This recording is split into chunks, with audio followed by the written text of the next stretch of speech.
بسم اللہ الرحمن الرحیم۔ السلام علیکم۔ پروگرام الکلام میں خوش آمدید۔ میں ہوں آپ کا میزبان محمد شعیب رضا۔ ناظرین کرام، حسب معمول پروگرام کے پہلے حصہ میں ہم سورۃ الشعراء کی کچھ آیات کو سمجھنے کی کوشش کریں گے اور دوسرے حصہ میں کچھ متفرق سوالات کو پروگرام کا حصہ بنائیں گے۔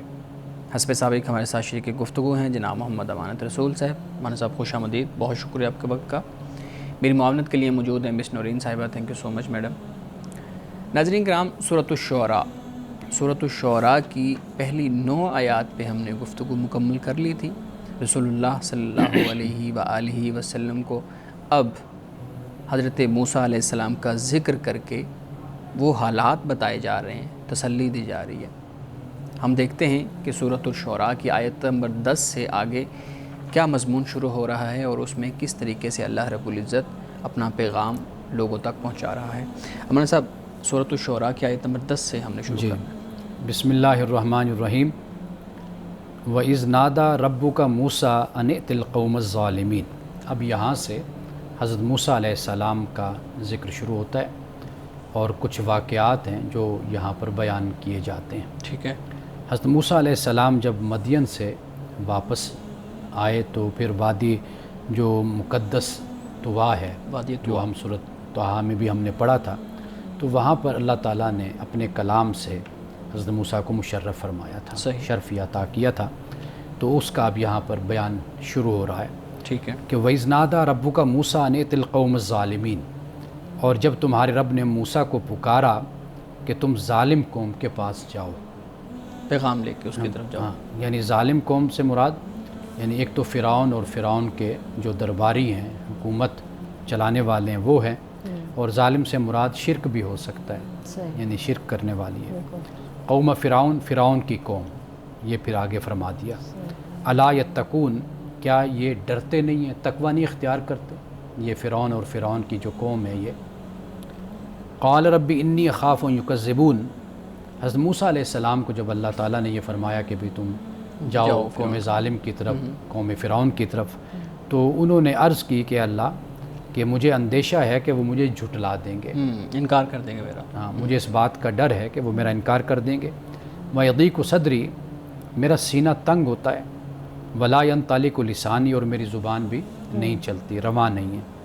فَأَرْسِلْ إِلَىٰ ہارون، تو ہارون کی طرف بھیج۔ وَلَهُمْ عَلَيَّ ذَنْبٌ، یعنی اس سے مراد یہ ہے کہ مجھے اگر آپ نے رسول بنایا تو میرا ساتھی جو ہے وہ ہارون کو آپ بنا دیجئے۔ وَلَهُمْ عَلَيَّ ذَنْبٌ، اور اس کی وجہ پھر آپ نے بیان کی کہ مجھ پر ایک الزام بھی ہے، ذنب۔ فَأَخَافُ أَن يَقْتُلُونِ، اور مجھے ڈر ہے کہ وہ مجھے قتل کر دیں گے۔ فرعون کی قوم جو ہے یا فرعون کے، ٹھیک ہے، یعنی قتل کرنے والے کون ہیں؟ وہ جو یعنی حکومت ہیں، جن کے پاس اقتدار ہے، ٹھیک ہے، جن کے پاس طاقت ہے، قوت ہے، تو وہ مجھے قتل کر دیں گے۔ تو یہ اس واقعے کی طرف اشارہ ہے جو حضرت موسیٰ علیہ السلام نے ایک شخص کو مکہ مارا تھا، اور وہ جو مکہ مارا وہ کوئی قتل کے ارادے سے نہیں مارا تھا، تو وہ لگ گیا جس کی وجہ سے اس کی موت واقع ہو۔ ظلم کے خلاف تھا، یعنی ایک شخص دوسرے پہ ظلم کر رہا ہے تو اس کو روکنے کے اب لیے۔ ایک چیز پوچھ سکتی ہوں اسی آیا کے حوالے سے؟ آپ نے حضرت موسیٰ علیہ السلام نے جو کہا کہ میرا سینہ تنگ ہے، زبان کی تو سمجھ آتی کہ لکنت تھی، تو سینے کی تنگی کا اشارہ کس چیز کی طرف ہے؟ اس سے مراد یہی ہے نا کہ اس وقت شاعری تھی، جادو تھا اور خطابت، یہ اس دور میں اس کا بڑا عروج تھا۔ ٹھیک ہے، ضروری نہیں ہوتا کہ ہر انسان پبلک سے بھی بات کر سکے، گفتگو کر سکے، اچھا سپیکر جیسے ہوتا ہے، تو ہر انسان کی الگ طبیعت ہے نا۔ حضرت موسیٰ علیہ السلام، باقی یہ ہے کہ اللہ سبحانہ و تعالیٰ کا جو کی سنت جو ہے وہ یہ ہے کہ اللہ باطن کو دیکھتا ہے، ظاہر کو نہیں، اور باطن اچھا ہو تو ظاہر کی جو تھوڑی بہت کمزوریاں یا کمی بیشی ہوتی ہے اللہ تعالیٰ اس کو کور کر دیتا ہے، وہ اتنی اہمیت پھر نہیں رکھتی۔ تو یہ جو ہے اصل میں یضیق صدری، کہ میرا سینہ تنگ ہوتا ہے، اس کی وجہ یہی ہے کہ یعنی بات کرنا، پبلک میں جانا، گفتگو کرنا، عوام سے تقریر یا خطابت، تو یہ حضرت موسیٰ علیہ السلام نے اللہ کی بارگاہ میں، آپ کے مقابلے میں حضرت ہارون جو تھے وہ زیادہ وہ خطیب تھے، وہ فصیح اللسان تھے، بلاغت رکھتے تھے اپنے کلام میں، تو یہ بہت کم لوگوں میں یہ چیز ہوتی ہے۔ یعنی دیکھیے ہم جب نظر ڈالتے ہیں ہمیں نظر آتا ہے کہ بہت سے لوگ ہیں جو بہت اچھی گفتگو کر لیتے ہیں، لکھ نہیں پاتے. کئی لوگ لکھنے میں بہت اچھے ہوتے ہیں، کچھ لوگوں کی تحریر اچھی ہوتی ہے، وہ بول نہیں پاتے. کئی لوگوں کو اللہ تعالیٰ نے دونوں صلاحیتیں عطا فرمائی ہوتی ہیں. اچھا، یہ سب سے پہلے اب آگے سورہ شعراء میں مختلف واقعات آئیں گے نا. ہم نے جب اس کا تعارف پڑھا تھا تو اس میں بھی آپ نے ذکر کیا تھا کہ مختلف واقعات آئیں گے، لیکن سب سے پہلے موسیٰ علیہ السلام کا ذکر ہے.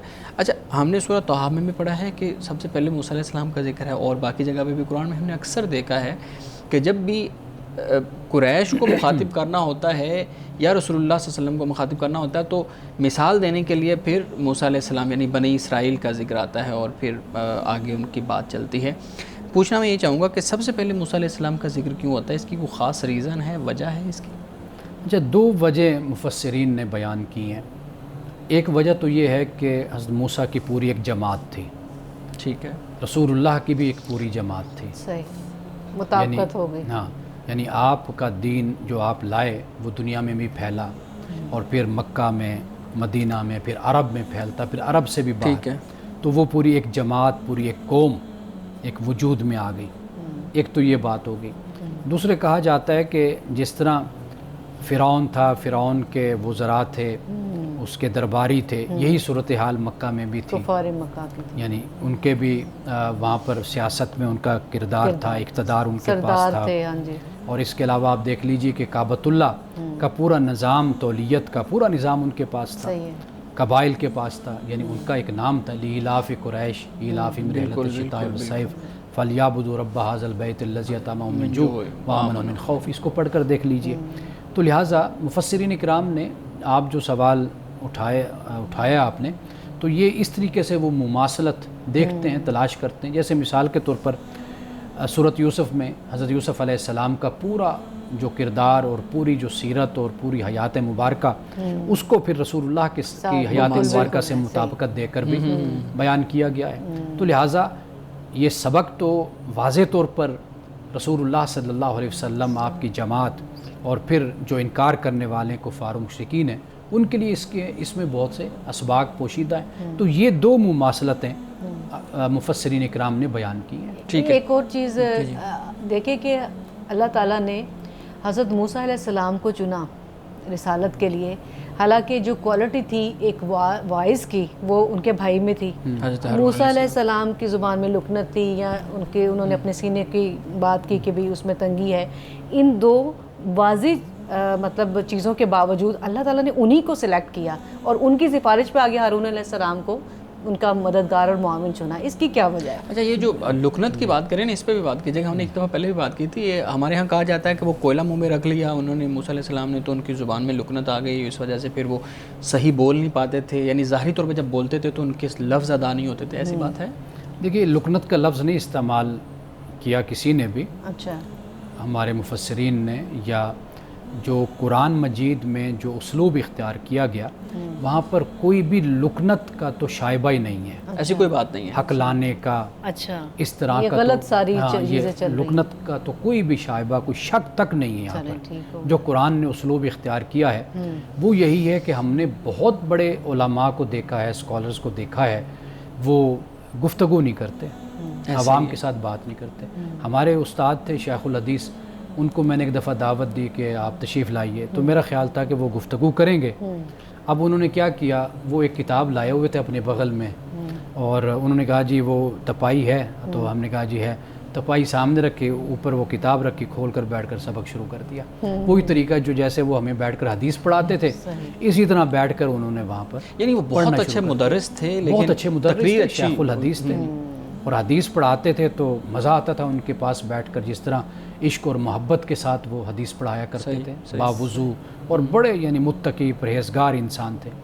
اب جب ان کو میں پبلک میں لایا، میں نے کہا جی کوئی مطلب گفتگو کریں گے، کوئی خطاب کریں گے، واز کریں گے، وہ کچھ نہیں، آگے کتاب رکھ کے سر جھکا کے پڑھنا شروع کر دیا. اور کئی ہم نے ایسے لوگوں کو بھی دیکھا جو واز بہت اچھا کرتے ہیں لیکن علمی طور پہ وہ بالکل کمزور ہوتے ہیں. اب آپ یہ دیکھیے نا، اب وہ ان کی زبان میں کوئی لکنت تو نہیں تھی نا، کوئی حقلاہٹ تو نہیں تھی ان کی زبان میں، لیکن یہ ہے کہ وہ نہیں اس میدان کے نہیں تھے. یہ صلاحیت ہوتی ہے اللہ کی طرف سے، مختلف لوگوں کو دی ہوتی ہے. حضرت موسیٰ علیہ السلام دیکھیے، جو پیغمبر کا ہے نا چناؤ، قرآن اس کو بیان کرتا ہے اللہ عالم حیث یجعل رسالتہ، بالکل بے شک، جہاں اللہ چاہتا ہے وہ اپنی رسالت کو بھیج دیتا ہے، بالکل صحیح۔ یہ الگ بات کہ ہم انسانی بنیادوں پر ہم کچھ اوصاف اور خوبیاں اور صلاحیتیں ہم تلاش کرتے ہیں، اور اسی خوبیوں کو تلاش کرتے ہوئے ہمارے ہاں وہ موسیٰ سے مارکس تک کتاب بھی لکھی گئی اور انقلابی لیڈر کے طور پر پیش کیا گیا ان کو۔ تو حضرت موسیٰ علیہ السلام کی وہ جو انقلابی لیڈر کے طور پر پیش کی گئی، شاید وہ صلاحیتیں حضرت موسیٰ میں زیادہ نظر آتی ہیں، ٹھیک ہے، جرت والی، آگے بڑھنے والی، بات کرنے والی، یعنی اس طریقے سے کہ جہاں پر دیکھا کہ حق اور باطل کا معاملہ ہے تو وہاں پر کھڑے ہو گئے۔ تو یہ ایک علیحدہ پہلو ہے جو موسیٰ سے مارکس تک صفت حسن صاحب نے اس کو وہاں پر بیان کیا ہے، لیکن میں اس حوالے سے پہلے کسی موقع پر بات کر چکا ہوں۔ ہم بات کر رہے تھے کہ موسیٰ علیہ السلام نے اللہ رب العزت سے کچھ دعائیں کی۔ اگر آپ اجازت دیں تو میں سوال کر لوں، ان دعاؤں کے اوپر میرا ایک سوال ہے۔ اچھا، فرعون کے جو دربار کہہ لیں یا اس کے سامنے جانے سے پہلے موسیٰ علیہ السلام نے اللہ رب العزت سے کچھ دعائیں کی ہیں، جیسے ہم کہہ رہے ہیں کہ وَيَهْدِيكُ صَدْرِي کی بات میڈم نے کی ہے، اسی طریقے سے ہمارے ہاں روایات ہیں کہ وہ ان کی زبان میں شاید لکنت تھی، اس پہ بھی آپ نے بات کر لی، اور بھی ایک دو دعائیں کی ہیں، حضرت ہارون علیہ السلام کو اپنا ساتھی بنانے کی دعائیں کی۔ یہ بتائیے گا کہ ان دعاؤں کا پس منظر کچھ تو آپ نے بیان کر دیا، یہ جو ہارون علیہ السلام کے بارے میں دعا کرنا تھا، اس کا پس منظر کیا ہے؟ اس پہ بہت زیادہ مفسرین بات کرتے ہیں کہ وہ شاید موسیٰ علیہ السلام چاہ رہے تھے کہ ان کو بھی نبوت مل جائے، یا وہ چاہ رہے تھے کہ میری جگہ پہ ان کو نبوت مل جائے۔ یہ بہت زیادہ ہمارے ہاں اس طرح کی چیزیں تفاسیر میں بیان کی جاتی ہیں، اور جب لوگ تفاسیر کو پڑھتے ہیں اس طرح سے تو ان کے لیے بڑا مشکل ہو جاتا ہے اس چیز کو، وہ کہتے ہیں نا، ہضم کرنا کہ یہ کیسی بات لکھی ہوئی ہے۔ دیکھیے، جو ان کے حالات تھے نا، جہاں آپ کی پیدائش ہوئی، آپ کی پرورش ہوئی، جہاں پہ آپ بڑے ہوئے، وہ کہا جاتا ہے تاریخ میں کہ ایک بہت بڑا اقتدار تھا فرعون کا، بہت بڑی اس کی حکومت تھی، اس کا قبضہ تھا بنی اسرائیل پر، بنی اسرائیل غلام تھے، ٹھیک ہے۔ حضرت موسیٰ علیہ السلام کا یہ تقاضا یا یہ درخواست کہ ہارون کو میرے ساتھ شامل کیا جائے، تو وہ اتنی بڑی قوم میں اور اتنی بڑی سلطنت کے مقابلے میں اکیلے تھے، تو وہاں پہ اللہ تعالیٰ سے آپ نے گزارش کی کہ مجھے ہارون بھی دے دیے جائیں ساتھ، اور خود قرآن پاک نے سورۃ طٰہٰ میں بھی اس کو بیان بھی کیا، تاکہ اس سے میرے بازو مضبوط، میرے اہل سے، ٹھیک ہے نا، میرے بازو میرے مضبوط ہو جائیں اور مجھے ایک مضبوط سہارا مل جائے جو میرے ساتھ کام کرے۔ تو تھوڑا سا آپ اس وقت کے حالات کو اگر پڑھیں، آپ جیسے امریکہ ایک سپر پاور ہے، آپ یوں سمجھ لیجئے اس وقت فرعون، اس کا خاندان، اور وہ ایک پوری حکومت اور پورا ایک اقتدار تھا ان کے پاس، طاقت اور قوت اس کے سامنے کلمہ حق کہنا۔ اچھا، پھر یہ ہے کہ صرف سیاسی حوالے سے اقتدار نہیں، وہ الوہی حوالے سے بھی، یعنی ان کا زمین پر خدا بھی بنا ہوا تھا، اپنے آپ کو خدا سمجھتا تھا، اور پھر سورج کا جو تھا وہ کیا کہتے ہیں اس کو، اس کا پرتاؤ، وہ بھی بنا ہوا تھا، فرما روا یا اس کا نائب آپ کہہ لیجئے، وہ بھی بنا ہوا تھا، یعنی سورج بادشاہ تھا اور اس کا وزیر یا نمائندہ آپ کہہ لیجئے یہ فرعون بنا ہوا تھا۔ تو گویا کہ اس نے زمین اور اوپر سورج پہ بھی اپنی حکومت شو کر رکھی تھی، دکھا رکھی تھی، اور پھر اتنا بڑا اقتدار اور اتنی بڑی طاقت، سب کچھ اس کے پاس۔ تو وہاں پر پھر حضرت موسیٰ علیہ السلام نے یہ درخواست کی، تو یہ بات سمجھ بھی آتی کہ آخر فرعون سے جانا، گفتگو کرنا، ایک تو اس بات کو بھی بیان کر دیا وَيَضِيقُ صَدْرِي وَلَا يَنطَلِقُ لِسَانِي، ٹھیک ہے، رب اشرح لی صدری ویسر لی امری واحلل عقدۃ من لسانی یفقہوا قولی، یہ بھی فرمایا۔ تو یہ اس وجہ سے حضرت موسیٰ علیہ السلام نے اللہ کی بارگاہ میں ہارون کے لیے پھر دعا فرمائی۔ کسی بھی مقصد کے لیے جب ہم دیکھتے ہیں تو یہ دعائیں میں جب پڑھ رہا تھا تو مجھے لگ رہا تھا کہ کسی مقصد کو شروع کرنے سے پہلے یہ بہت بڑی دعائیں ہیں کہ میرا سینہ کھول دے، میری زبان کے اندر جو ہے نا وہ فصاحت جو ہے نا پیدا فرما، اسی طریقے سے میرا سہارا بن جائے کوئی۔ تو بڑے مقصد سے پہلے اس طرح کی دعائیں انسان کو جو ہے نا وہ پڑھنی چاہیے۔ آپ کیا سجیسٹ کرتے ہیں کہ ہمارے ہاں بھی مختلف طرح کی دعائیں اور یہ چیزیں کی جاتی ہیں، تو جو انبیاء کی دعائیں ہیں ان کو ہماری زندگی کے اندر جگہ کیوں نہیں مل پاتی؟ دیکھیے، سب سے پہلے جو دعا کا تصور ہے نا، پہلے ہمیں یہ سمجھنا چاہیے یہ ہماری ضرورت اور ہماری محتاجی کا اظہار ہے خدا کے سامنے۔ کہتے ہیں کہ جو تعلق ہوتا ہے نا وہ وہیں پر مضبوط ہوتا ہے جہاں پر ضرورت ہوتی ہے، احتیاج ہے۔ تو اسی تعلق سے ہی انسان آگے بڑھتا ہے، خدا کی بارگاہ میں حاضری دیتا ہے۔ پیغمبران خدا کی جو دعائیں ہیں انہی کو ہم نے وظیفہ بنا لیا ہے۔ جی یعنی ہم جو تسبیح پہ پڑھتے ہیں اور بالکل ناسمجھی میں ہم پڑھتے ہیں، یعنی ہمیں ان الفاظ سے کوئی ربط اور تعلق اور اس کا فہم ہمیں حاصل نہیں ہوتا، صحیح، لیکن ہم نے اس کو وظیفہ بنا لیا، جبکہ وہ سب کی سب دعائیں ہیں۔ ہم نماز پڑھتے ہیں، نماز بذات خود صلاۃ یہ بھی دعا ہے، دعا ہے، سورۃ الفاتحہ ہے یہ بھی دعا، یہ سب دعائیں ہیں جو اللہ کی بارگاہ میں ہم پڑھتے ہیں۔ انبیاء علیہ السلام نے اپنی اپنی زبانوں میں دعا مانگی ہے، ٹھیک ہے، اپنی زبان میں، یعنی اگر کسی کی عبرانی زبان ہے تو عبرانی میں لیکن قرآن نے اس کو عربی میں بیان کر اس دیا، کو قرآن نے عربی میں بیان کرتی ہے۔ حضرت آدم علیہ السلام کی دعائیں ہیں، وہ اپنی زبان میں، حضرت ان کو یونس پتہ ہے کی کہ وہ کیا ہیں، مانگ رہے حضرت ہیں۔ ایوب کی ہیں۔ آپ ان کی دعاؤں میں سوز دیکھیں نا، اور ان کی دعاؤں میں درد آپ دیکھیے کہ رب کے ساتھ کس طرح ان کا تعلق ہے، اور اس کا پس منظر کے کس یہ حالت میں دعا سب مانگی سے جا رہی ہے۔ اہم بات ہوتی ہے۔ اب ہمارے یہاں مسئلہ یہ ہے کہ وہ رٹی رٹائی دعائیں ہم پڑھتے تو رہتے ہیں، لیکن اس کے اندر معنی اور جو مفہوم ہے وہ ہمیں معلوم نہیں ہوتا۔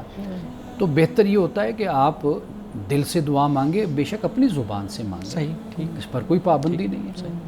اگر دعائیں یاد ہو جائیں تو بڑی اچھی بات ہے، نہیں ہیں تو آپ اپنے اللہ سے آپ کا ربط اور تعلق آپ کا ہونا چاہیے ایک بندے کا، تو آپ درد و سوز کے ساتھ خدا سے مانگیے۔ آگے آیات ہم پڑھیں گے۔ اب اس کے بعد یہ فرمایا قال کلا، فرمایا کبھی نہیں، فذهبا بآیاتنا، تم دونوں ہماری نشانیاں لے کر جاؤ، انا معکم مستمعون، کہ بے شک ہم تمہارے ساتھ سننے والے ہیں۔ یہ مستمعون یعنی بڑی توجہ سے ہم سننے والے ہیں۔ وہ جو سورۃ طٰہٰ میں فرمایا کہ بے شک ہم انی اسمعکم و ارا، کہ ہم تمہیں دیکھ بھی رہے ہیں اور ہم تمہیں سن بھی رہے ہیں، تمہیں سن رہے ہیں اور تمہیں دیکھ رہے ہیں، یعنی تمہیں پریشان ہونے کی ضرورت نہیں ہے۔ ایسا نہیں ہے کہ بھئی ہم نے تمہیں چھوڑ دیا، اگر کوئی مشکل پیش آئے گی فرعون کے سامنے، کوئی معاملہ ہوگا تو تمہارا رب جو ان سے وہ کوئی بے بس نہیں ہے، بے خبر نہیں بے خبر نہیں ہے، تمہیں سن بھی رہا ہے اور تمہیں دیکھ بھی رہا ہے۔ یعنی اس میں ایک جلالت اور اس میں ایک روب ہے کہ جو قرآن پاک میں بیان کیا گیا ہے۔ اب اس کے بعد یہ فرمایا فاتیہ فرعون، تو اب دونوں پھر فرعون کے پاس آ گئے، حضرت موسیٰ اور ہارون۔ فقولا، تو انہوں نے یہ کہا کہ انا رسول رب العالمین، بلکہ فرمایا فقولا، تو انہوں نے کہا کہ کہو کہ ہم خداوند عالم کے رسول ہیں، یعنی یہ رسول فرعون کے پاس آ گئے تو اللہ پاک نے فرمایا کہ تم یہ کہو کہ انا رسول رب العالمین، کہ بے شک ہم رب العالمین کے رسول ہیں۔ یہ نہیں کہا کہ مومنین کے رب یا مسلمانوں کے رب، عالمین کے رب، ساری کائنات کے۔ اب اسی چیز کو ایڈریس کیا جو لوگوں کے ذہن میں تھی۔ اب اس کے بعد فرمایا ان ارسل معنا بنی اسرائیل، کہ بنی اسرائیل کو ہمارے ساتھ بھیج دے۔ یہ حضرت موسیٰ اور ہارون نے کہا ارسل معنا بنی اسرائیل، کہ آپ ہماری جو قوم ہے بنی اسرائیل اس کو ہمارے ساتھ بھیجو۔ اب بھیجنا کدھر ہے، اب یہ سوال ہے۔ تو تورات سے ہمیں یہ معلوم ہوتا ہے کہ یہ کوئی قربانی کا دن تھا، اور کھلے میدان میں عید کی خوشیاں منانے کے لیے، قربانی کرنے کے لیے، شکرانے کے لیے کہا کہ بھئی حضرت تورات میں کہ بھئی ہمارے ساتھ اس کو بھیج دو، اس کو بھیج دو ہمارے ساتھ۔ اب کہاں پر بھیجنا ہے یہ نہیں معلوم، کہ یا تو اس لیے کہتے ہیں کہ تورات میں اس کا ذکر نہیں ملتا، ممکن ہے موسیٰ علیہ السلام نے ابہام رکھا ہو، ٹھیک ہے، شک رکھا ہو کہ بھئی کیوں بتایا جائے فرعون کو، یہ نہ ہو کوئی نقصان نہ پہنچائے۔ دوسری وجہ یہ بھی بیان کی جاتی ہے کہ نہ ذکر کرنے کی، کہ ممکن ہے کہ تورات سے اس کا ذکر مٹا دیا ہو خود یہود نے، جیسے کئی جگہوں پہ تورات میں انہوں نے یہ دیکھا کہ یہ ہمارے منفعت میں نہیں، فائدے میں نہیں ہے، تو لہٰذا انہوں نے اس کو مٹا دیا۔ اور مولانا حمید الدین فرائی صاحب نے تو یہاں تک لکھا ہے کہ حضرت موسیٰ بنی اسرائیل کو لے کر حج کے لیے مکہ جانا چاہ رہے تھے۔ یہ بھی ایک سوال کسی وقت کسی نے پوچھا تھا کہ کسی ناظرین میں سے کہ بھئی کیا انبیاء نے بھی حج کیا، تو مولانا حمید الدین فرائی صاحب نے یہ ذکر کیا ہے کہ بھئی وہ حضرت موسیٰ حج کے لیے بنی اسرائیل کو لے کر جانا چاہ رہے تھے۔ تو یہ یہاں پر جب یہ فرمایا نا کہ بھیج دے ہمارے ساتھ بنی اسرائیل کو، ٹھیک ہے مولانا صاحب، یہ جو بیان کیا گیا کہ مجھے خوف ہے، مجھے ڈر ہے کہ وہ کچھ چال چلیں گے، کہ وہ مجھے قتل کر دیں گے۔ اچھا، یہ خوف فطری ہے، ہیں پیغمبر لیکن وہ خوف دل کے اندر ہے۔ ہمارے ہاں بیان کیا جاتا ہے کہ ایسا معاملہ نہیں ہوتا، کہ جب پیغمبر کو اللہ رب العزت نے وہ منصب عطا کر دیا ہے تو اب اس کے اندر سے یہ ساری چیزیں ختم ہو جاتی ہیں. اور قرآن کریم کی بھی ایک آیت ہے نا, لا خوف علیہم ولا ہم یحزنون, کہ ان کو کوئی خوف نہیں ہوگا, اللہ کے دوستوں کو کوئی خوف اور کوئی حزن نہیں ہوگا. اب اس کو بہت سے لوگ تضاد کی صورت میں دیکھتے ہیں کہ موسیٰ علیہ السلام ایک طرف یہ کہہ رہے ہیں کہ مجھے خوف ہے, میرے دل کے اندر یہ چیز پیدا ہو رہی ہے, دوسری طرف اللہ رب العزت کہہ رہے ہیں کہ میرے دوستوں کو تو کوئی اسی قسم کا کوئی خوف نہیں ہوتا. اس پہ بات کیجیے گا آپ. دیکھیے, بشری تقاضا ہوتا ہے, اللہ کے جو پیغمبر ہیں وہ انسان ہیں, بشر ہیں, ان کو یہی جو عوارض ہوتے ہیں وہ ان کو بھی لاحق ہوتے ہیں. وہ بھی بھوک ان کو بھی لگتی ہے, ان کو بھی پیاس لگتی ہے, وہ بھی پانی پیتے ہیں, وہ بھی کھانا کھاتے ہیں, وہ آرام بھی کرتے ہیں, سوتے بھی ہیں, یہ سارے معاملات ہوتے ہیں. اگر کوئی عزیز فوت ہو جائے تو وہ بھی دکھی ہوتے ہیں, غمگین ہوتے ہیں, ان کی آنکھوں میں بھی آنسو آتے ہیں. تو یہ جو ایک عجیب سا ہم نے معیار بنا لیا نا کہ بھئی جو رسول ہوگا, جو نبی ہوگا, یا رسول اور نبی نہ بھی ہو, کوئی بھی ہم خدا کا دوست ہم کہہ لیں, کوئی نیک بندہ ہوگا تو ہمارا خیال یہ ہوتا ہے کہ وہ ان جو بشری تقاضے ہوتے ہیں ان سے وہ بالکل ہی ماورا ہو گیا, بلند ہو گیا, بری ہو گیا. تو ایسا نہیں ہوتا. تو اب دیکھیے, فاوجاسا منو خیفہ کے الفاظ بھی تو قرآن پاک میں موسیٰ علیہ السلام نے خوف محسوس کیا. حضرت ابراہیم علیہ السلام کے بارے میں بھی قرآن کہتا ہے کہ جب وہ بچڑا پکا کر اس کا کیا کہتے ہیں, اس کا باربیکیو بنا کر جب سامنے لے آئے تھے تو اس وقت وہ فرشتوں نے آگے ہاتھ نہیں بڑھایا, نہیں کھایا اس کو. بالکل. تو آپ نے تھوڑا سا ان سے خوف محسوس کیا, فاوجاسا کے الفاظ. تو لہٰذا یہ بشری تقاضے ہوتے ہیں, یہ انبیاء علیہ السلام کو بھی لاحق ہوتے ہیں. تو لہٰذا ہمیشہ میں یہ بات کہتا ہوں کہ یہ سب سے بڑا اعزاز اور سب سے بڑا افتخار یہ ہوتا ہے کہ اللہ اربوں خربوں انسانوں میں سے ایک بشر کو, ایک انسان کو چنتا ہے اور اس کو اپنی نبوت اور رسالت عطا کرتا ہے. بالکل. اسے یہ منصب دیتا ہے. تو سب سے بڑا مقام اور مرتبہ یہ ہوتا ہے. بس اس پر نظر ہونی چاہیے. ایسا نہیں ہوتا کہ وہ انسان ہی ہے, نعوذ باللہ, وہ خدا نہیں ہے. بالکل. لہٰذا ان کے ساتھ یہ سب کچھ یہ عوارض بھی تقاضے بحیثیت انسان ہونے کے, بشر ہونے کے, ان کو ہوتے ہیں. ٹھیک جی مس, کچھ سوالات آپ کے پاس ہیں؟ جی ہمارے صاحب, یہ جو حالت حیض میں قرآن پاک کو چھونے سے متعلق مسئلہ ہے, اس سے قبل کہ میں آپ کی رائے لوں یا مختلف فقہا کی, میں یہ جاننا چاہتی ہوں کہ کیا اس مسئلے کا کوئی واضح دلیل اس مسئلے کے حوالے سے قرآن اور سنت سے ہمیں ملتی ہے, یا یہ ایک فقہی اور اجتہادی مسئلہ ہے؟ یعنی آپ یہ پوچھنا چاہ رہی ہیں کہ حیض کی حالت میں قرآن کو چھونا کہ کچھ لوگ پڑھنا, ہاں جی, اس کے حوالے سے قرآن اور حدیث میں ہمیں کوئی واضح حکم ملتا ہے یا یہ ایک فقہی اجتہاد ہے؟ دیکھیے, سورۃ واقعہ میں, سورۃ الواقعہ میں جی اللہ سبحانہ و تعالیٰ نے یہ فرمایا ہے قرآن مجید کے بارے میں, چونکہ کفار قرآن کے حوالے سے یہ تہمت الزام لگاتے تھے. رسول اللہ کو کبھی کاہن کہہ دیا, نعوذ باللہ, کبھی جادوگر کہہ دیا, تو گویا کہ قرآن پھر جادو بن گیا یا شاعری بن گئی یا کہانت بن گئی. اب وہ کہتے تھے کہ بھئی جن ہیں کہ جو اس میں انوالو ہیں. قرآن مجید نے یہ بتا دیا کہ بھئی ایسا نہیں ہے, اور یہ بتا دیا کہ یہ عظیم کتاب ہے, یہ بڑی کتاب ہے. قسم اٹھا کر اللہ تعالیٰ نے اس بات کو بیان کیا. لا یمسہ الا المطہرون کہا کہ اس کتاب کو نہیں چھوتے مگر پاک.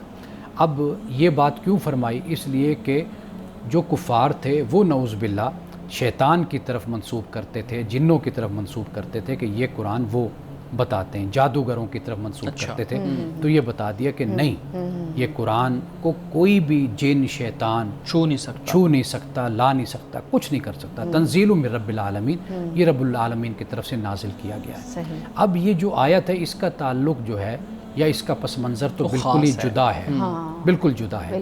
اس لیے کہ کفار اور جو منکرین اسلام ہیں ان کا جو اعتراض ہے اس کا اس سے کوئی تعلق ہی نہیں بنتا. جو مسئلہ بالکل جو آپ بیان کر رہی ہیں نا, اس کا اس سے کوئی تعلق ہی نہیں. اس کا تعلق اس سے ہے کہ ان کا کہنا ہے کہ جی یہ شیاطین اس کو گھڑتے ہیں, اس کو بناتے ہیں, جادوگر بناتے ہیں, گھڑتے ہیں, جنوں کی یہ سازش ہے, جن یہ سارا کچھ کرتے ہیں. تو قرآن نے اس کا جواب دے دیا کہ نہیں, ان کی تو مجال ہی نہیں ہے شیاطین کی, جنوں کی اور اس طرح کے دوسرے جادوگروں کی. یہ تو فرشتے لاتے ہیں, وہ پاک باز ہیں, پاک ہیں, اور اس کے علاوہ یہ جو قرآن ہے یہ رب العالمین کی طرف سے نازل کرتا ہے. یہ تو قرآن بیان کر رہا ہے، قرآن میں کہیں پر بھی یہ مسئلہ بیان نہیں ہے. اور یہ جو ہمارے ہاں دلیل یہ دی جاتی ہے لا یمسہ المطہرون، یہ خاص پس منظر جس کا آپ نے ذکر کیا. اچھا، اس سے پھر ہمارے علماء نے استنباط کیا، استدلال کیا کہ قرآن مجید کو اگر یعنی چھونے کے بارے میں یہ کہا گیا کہ فرشتے چھوتے ہیں تو مطلب یہ ہوا کہ پاک ہی لوگوں کو، پاک لوگوں کو ہی پھر چھونا چاہیے، پاکیزگی میں چھونا چاہیے. جی، پاک لوگوں کو یا پاکیزگی میں، طہارت میں ہی قرآن پاک کو چھونا چاہیے. اس سے پھر ہمارے علماء نے استنباط کیا ہے.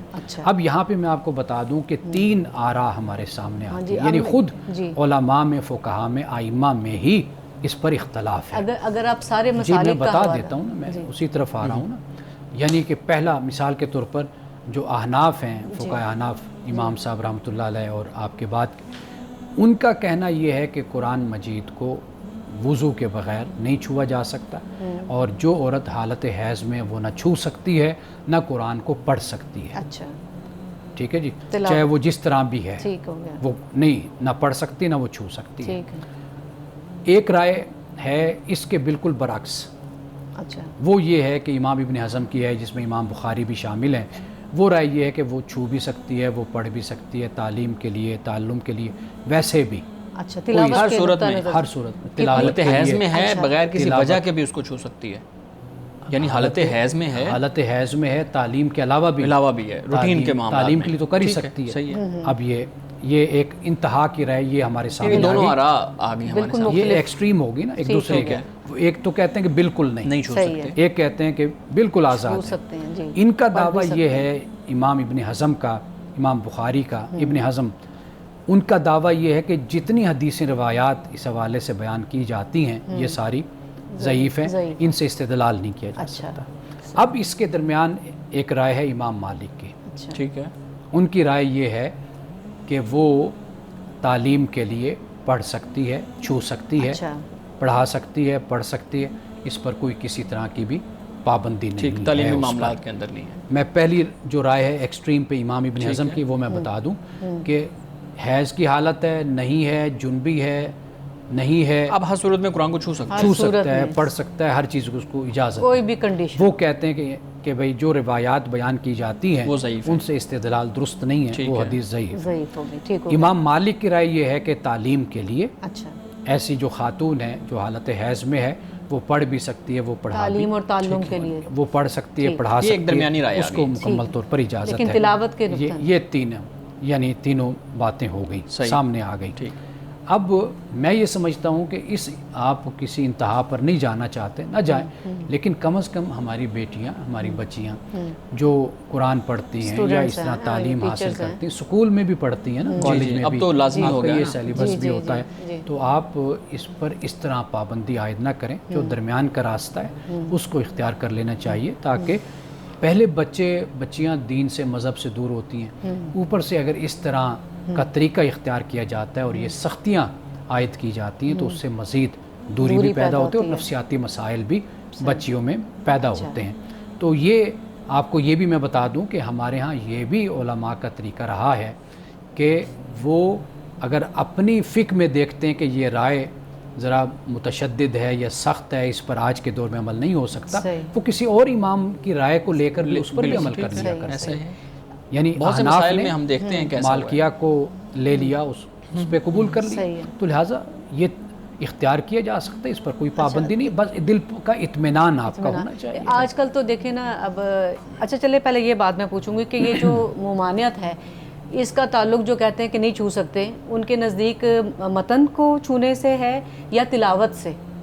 ان کی جو یہ بات ہے کہ وہ نہیں چھو سکتے، وہ کیا کہتے ہیں کہ مصحف کو نہیں چھونا یا تلاوت نہیں کرنی. دیکھیے دونوں پر پابندی ہے نا. اچھا، دونوں پہ ایک ہو گیا. فقہاء احناف کہتے ہیں کہ اب یہ ہے کہ آج کا جو دور ہے ڈیجیٹل میڈیا، مطلب چیزیں ہمارے پاس ہیں، موبائل ایپس ہیں اور یہ ساری چیزیں کہ ہمارے پاس جو لوگ کہتے ہیں قرآن کو چھو نہیں سکتے تو اس پہ پڑھ سکتے ہیں، پھر بیریئر تو وہ آ گیا نا بیچ میں. عرض وہ یہ کر رہا ہوں نا کہ موبائل کو وہ پکڑ تو لیں گے لیکن پڑھنے پر پھر ان کے نزدیک پابندی ہے نا. اچھا، فقہاء احناف کے نزدیک. اب تو وہ مصحف ان کے ہاتھ میں، لیکن میں نے آپ کے سامنے 3 آراء رکھ دی ہیں، ناظرین نے سن لی ہیں. جس پر دل مطمئن ہوتا ہے، اگر امام بخاری اور ابن حزم اور ابن تیمیہ کی رائے پر کسی کا دل مطمئن ہوتا ہے وہ اس پر عمل کر لے. اچھا، ایک چیز لڑائی کسی سے نہیں ہے، جھگڑا کسی سے نہیں ہے، اختلاف کسی سے نہیں ہے. جس کا دل جس پر مطمئن ہے وہ اسی پر عمل کر لے, اور صدیوں سے امت ایسے ہی کرتے آئی. چلیں مزید اس پہ گفتگو کرتے ہیں. ناظرین کرام یہاں وقت ہوا جاتا ہے ایک بریک کا, ہمارے ساتھ رہیں. پہلے چل رہی تھی کہ آپ نے مختلف مکتبہ فکر کی آراء سے ہمیں جو ہے آشنا کیا ہے. میں یہ چاہوں گی آپ اپنی آراء بھی جو ہے ہم ناظرین کو بتائیں کہ اس حوالے سے آپ کی کیا رائے ہے. میں نے 3 آراء آپ کے سامنے رکھی ہیں جی, اور ان میں سے کوئی بھی خدائی رائے نہیں ہے. ٹھیک ہے.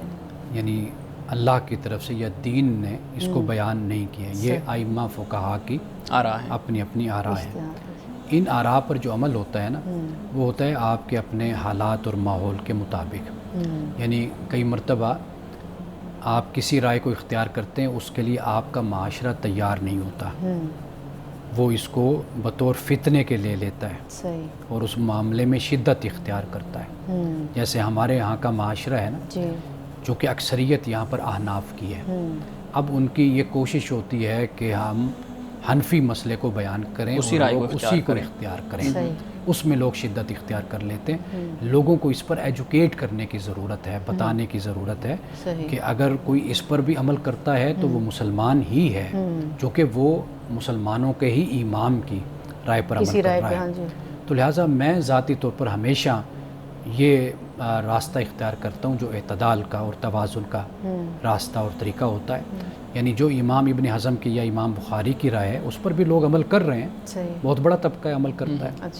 لیکن چونکہ ہمارے ہاں جو صورتحال ہے اس میں اگر امام مالک کی رائے پر بھی عمل کر لیا جائے تو میرا خیال ہے کہ وہ بہت مناسب اور بہتر رائے ہے کہ خواتین اس حالت میں قرآن پاک پڑھ بھی سکتی ہیں, یعنی پڑھا بھی سکتی ہیں, ایز اے اسٹوڈنٹ اور ایز اے ٹیچر پڑھ سکتی ہیں, پڑھا سکتی ہیں, اس پر کوئی پابندی ان پر. اچھا مولانا صاحب, ہم نے دیکھا ہے کہ اس سے جیسے آپ نے ذکر کیا کہ نفسیاتی مسائل زیادہ پیدا ہوتے ہیں, ہمارے ہاں معاشرتی جو ایک قطع تعلقی ہے وہ پیدا ہونا شروع ہو جاتی ہے.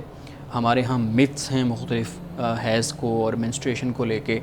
اسی طریقے سے ہمارے مختلف جو ایریاز ہیں, میں اب یہاں مینشن تو نہیں کرتا, ان ایریاز میں مختلف طرح کی آراء ہیں. اب اس حالت میں اگر ہم دیکھیں تو ہمیں لگتا ہے کہ جو احناف کا موقف ہے, جو پاکستان میں خاص طور پہ ہمارے اس برصغیر میں اس کو اپنایا جاتا ہے, اس سے مسائل زیادہ پیدا ہو رہے ہیں. پھر بھی ہم اسی پہ ڈٹے ہوئے ہیں, پھر بھی ہم اسی پہ رکے ہوئے ہیں.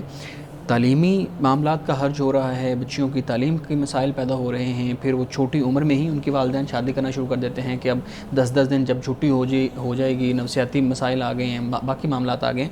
تو کیوں جو ہمارے علماء ہیں وہ اس رائے کو چھوڑ کے دوسری رائے کو اختیار کرنے کی کوشش نہیں کرتے, حالانکہ بہت سے معاملات میں ہم نے امام ابن تیمیہ کی بھی رائے کو اختیار کیا ہوا ہے. تو پھر یہاں پہ کیوں نہیں کرتے ہم, اتنی شدت کیوں ہے؟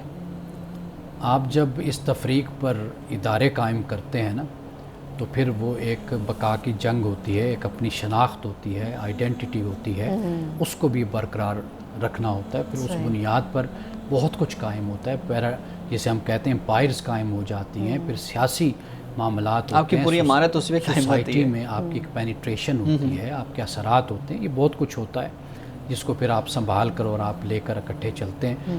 جب ایک چیز بزنس بن جاتی ہے, کاروبار اور تجارت بن جاتی ہے, پھر اس سے بہت سے مسائل اس طرح کے جنم لیتے ہیں. تو یہ ایک پورا اس کا پس منظر ہے اور ایک بڑا تفصیلی یہ مضمون ہے, موضوع ہے کہ اس پر بات ہم مختلف مقامات پر اوقات میں ہم کرتے بھی رہتے ہیں. تو لہٰذا اصل جو چیز ہے وہ یہ ہے کہ جیسے ہم پروگرام کر رہے ہیں, ایسے پروگرامز میں لوگوں کو یہ ایجوکیٹ کیا جائے, یہ بتایا جائے, اس طرح نہیں کہ 3-4 علماء کو بٹھا کر لڑا دیا جائے. اس طریقے سے کیا جائے کہ بھئی احترام کے ساتھ, ادب کے ساتھ مختلف آراء سامنے رکھ دی جائیں لوگوں کے, عوام کے. آپ جس رائے کو پسند کرتے ہیں اور جس پر آپ کا دل مطمئن ہوتا ہے, آپ بھی تحقیق کر لیں, تھوڑا سا پڑھ لیں, مطالعہ کر لیں, دیکھ لیں, جس پر آپ مطمئن ہوتے ہیں آپ اسی پر عمل کر لیں. ہمارے لیے جو کیٹاگوریکلی جو حرام اور حلال قرآن نے بیان کر دیا, رسول اللہ کی سنت سے جو ہمیں معلوم ہوا, ہم نے اسی کو اختیار کیا, وہ ہمارے لیے. باقی جو استدلال اور استنباط کا معاملہ ہو جاتا ہے, اجتہاد کا معاملہ ہو جاتا ہے, وہ ہوتا ہی اسی لیے کہ قرآن نے, سنت نے اگر اس چیز کو بیان کیا ہوتا تو پھر اجتہاد کی طرف کیوں جاتے, پھر ائمہ استدلال اور استنباط کیوں کرتے ہیں مسائل کا. تو وہ ہوا ہی اسی لیے کہ وہاں پر واضح طور پر کوئی حکم موجود نہیں تھا.